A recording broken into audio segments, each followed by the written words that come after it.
wọ́n sọ pé nípa ewé àti egbò. Some say through herbs and roots. Pé ènìyàn gbẹ́dọ̀ lò. That they must not use it. Ta ló sọ bẹ́ẹ̀ fún ọ? Who told you that kind of thing? Ìwọ tó ń fi ewé jẹun. You that you eat leaves. Tó ń jẹ gbogbo nǹkan tó ń jẹ wọn yẹn. You eat vegetables. Ṣé ewé àti egbò kọ́ ni? Is it not leaves and roots? Genesis 2:9. Genesis chapter 2 verse 9. Ó sọ fún wa wípé. Tells us. Àwọn igi wà tí Olúwa dá. There are trees that God has created. Igi tá fi mọ rere. That are for good. Àtà fi mọ búburú. And that of evil. Èyí tó bá wá wùn ẹni méjèèjì. Anyone you like out of the two is what you will eat. Ìyẹn ò dá ìgbàgbọ́ ẹ dúró. That does not stop your faith. Bẹ́ẹ̀ni kan bá kàn sọ fún ẹ ó parọ́ ni o. Somebody tells you they are lying. Gbogbo àwọn tó sọ fún ẹ yẹn. All those people that told you. Ìyàwó wọn. Their wives. Wọ́n ń ta oògùn tíásì ní ṣọ́ọ̀ṣì wọn. They sell some kind of charms in their church. Wọ́n ta all Chinese medicine. Wọ́n ń ta ní gbogbo ṣọ́ọ̀ṣì wọn. They sell all these Chinese charms in their church. Wọ́n á lè máa tó kẹ́ máa lo oògùn. And they will tell you not to use something for yourself. Ìwọ tó fẹ́ lo àgbo wọ́n ní kó má lo àgbo. You don't want to use àgbo, they will say don't use àgbo. Wọ́n tẹ̀ ti rí ènìyàn dúdú fí. In fact, they have disrespected so black gbogbo men. nǹkan òyìnbó là ń lò. So we are using white men. Àti ẹ̀lẹ́ ló ti wá. You cannot even use something that belongs to us. Ṣé Jésù ló ní ká má lò ó? Is it Jesus that said we should not use it? Irọ́ o.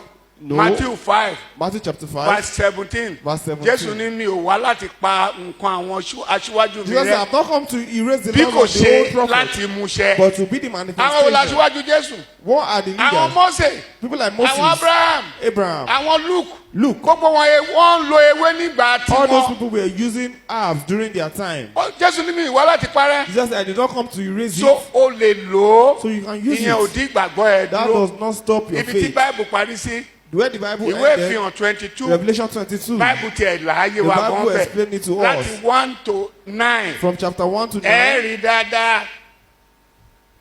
Jòhánù ló sọ. John said it.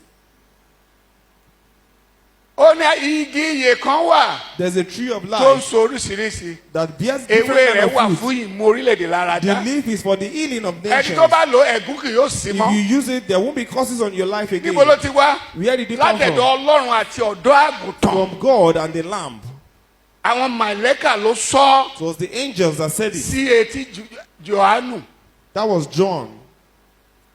Kí lẹ wá ń sọ nípa ẹ̀? So what are we talking Ìyẹn kọ́ about? ni ìgbàgbọ́. That is not even faith. Ìgbàgbọ́ rẹ̀ ni ìfẹ́. Your faith is love. Pásítọ̀ Pastor, lọ máa preach ìfẹ́. preach love. Lèmámù lọ Imam, máa preach ìfẹ́. preach love. Ẹ jẹ́ kí àlàáfíà wà nínú ayé. Let there be peace Kì in í this ṣe world. Bible Quran àwọn ìwé ẹ̀sìn tẹ́ ń gbé kiri Not wọ̀nyẹn. by your Bible or your Quran. Ó ní gbogbo ayé rọ̀ mọ́. That's what everybody's looking at. Wo ohun tó bá ṣe ní face to face la fẹ́ rí. What you do physically. is Jẹ́ not kára what you àdúgbò ẹ mọ̀ pé èèyàn pàtàkì ni see. ẹ́. Let people in your Jẹ́ kó mọ̀ neighborhood know pé you're ní o important. ní ìfẹ́. Let them know you have love. Kì í ṣe Bible ló máa sọ fún ẹ. It's not the Kì í Bible ṣe that will Quran ló tell máa sọ you, fún or ẹ. your Quran that will Ìwà tell ara ẹ ló máa sọ fún ẹ. It's your behavior that will Lọ tell ní us who you ìfẹ́. are.